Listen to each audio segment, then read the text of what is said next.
As the Communist Party of China convenes its 20th National Congress in Beijing, can you share your views regarding the ruling concept initiated by the CPC over the last decade?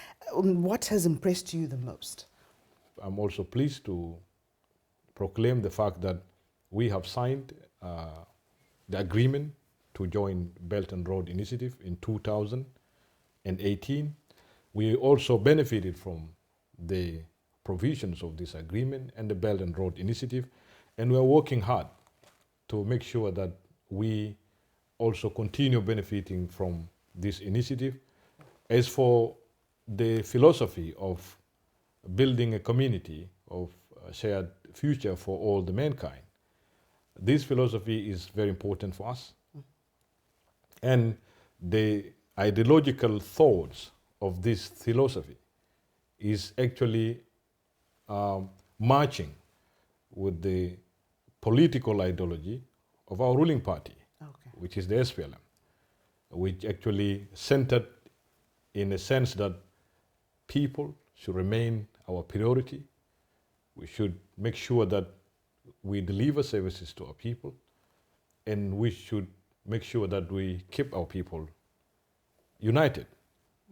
Okay, and this year marks the 11th anniversary of diplomatic relations between China and South Sudan. Now, looking back at the 11 years, how can you evaluate China-South Sudan bilateral relations?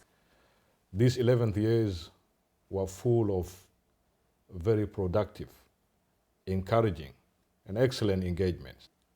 One of the most important things is the engagements between us in the international arena. Okay.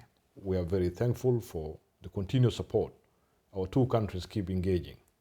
We are there supporting China, and China is always there supporting us within the United Nations family. What plans does your government have to take the China-South Sudan cooperation forward, and what potential areas can the two countries work on? We have developed a very strategic plan to work closely with the ruling party.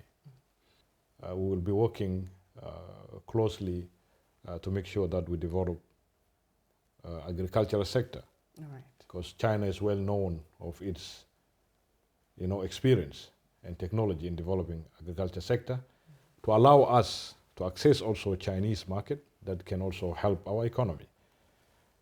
And another area of concern is economic development and investment. There's also another area that we'll be working to make sure that we address the related concerns, and encouraging foreign and direct investments, sustaining our cooperation with China in oil industry. Right. Okay. And what are your views on some narratives, mostly by Western scholars, arguing that China-Africa relations are one-sided and even exploitative? The truth remains that China-Africa relations is guided by historical ties between China and Africa. It's guided by the spirit of win-win cooperation. Is guided by the mutual understanding and cooperation. And among all, is also guided by the existing foreign policies of African countries and China.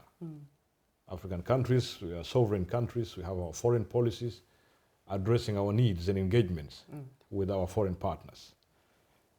And the Chinese foreign policy is guided by the main basic principles of Chinese foreign policy, which is well known to many. Right. From my point of view, I argue, and always arguing, that this kind of arguments from our partners in the West are basically politically oriented arguments, are baseless arguments, and these arguments are lacking a substantial justifications. Right.